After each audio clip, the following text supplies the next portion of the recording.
Comment sauver un vampire amoureux est le deuxième tome de la série de Bess Fantasky. C'est la suite de Comment se débarrasser d'un vampire amoureux qui a été sorti en 2009 chez MSK.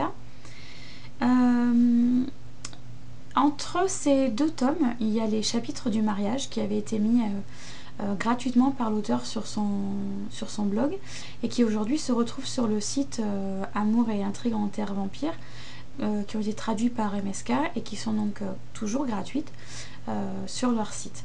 Donc ces chapitres-là sont très sympas parce qu'ils montrent les quelques jours de préparatifs avant le mariage de Jessica et Lucius. Et c'est un vrai mariage de princesse, c'est un très beau moment.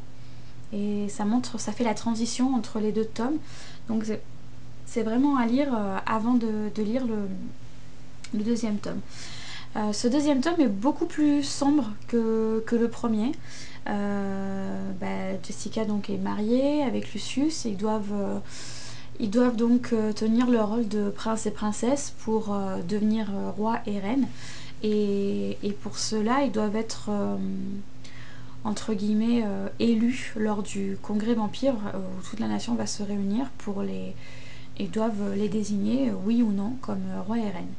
Et c'est quelque chose, c'est très difficile pour Jessica qui doit apprendre à vivre avec une nouvelle culture qui n'a rien à voir avec la sienne. Je rappelle qu'elle a été élevée par des fermiers végétariens américains et que là elle se retrouve avec des vampires roumains qui n'ont pas du tout la même culture. Elle va devoir apprendre à diriger, à se faire respecter, quitte à être violente et très dure. Elle va vivre aussi avec la menace de la destruction si jamais c'est comme l'ont été ses parents. Il y a de la trahison, il y a de l'amour, il y a de l'amitié.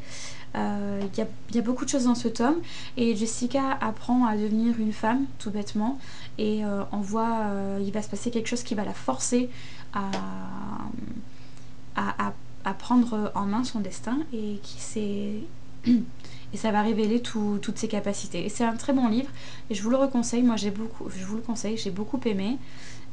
Et j'espère qu'il y aura éventuellement un troisième tome, mais ça me paraît pas nécessaire vu comment il se termine. En tout cas, une très bonne lecture pour moi. Et si vous avez aimé comment se débarrasser d'un vampire amoureux, je pense que vous l'aimerez aussi.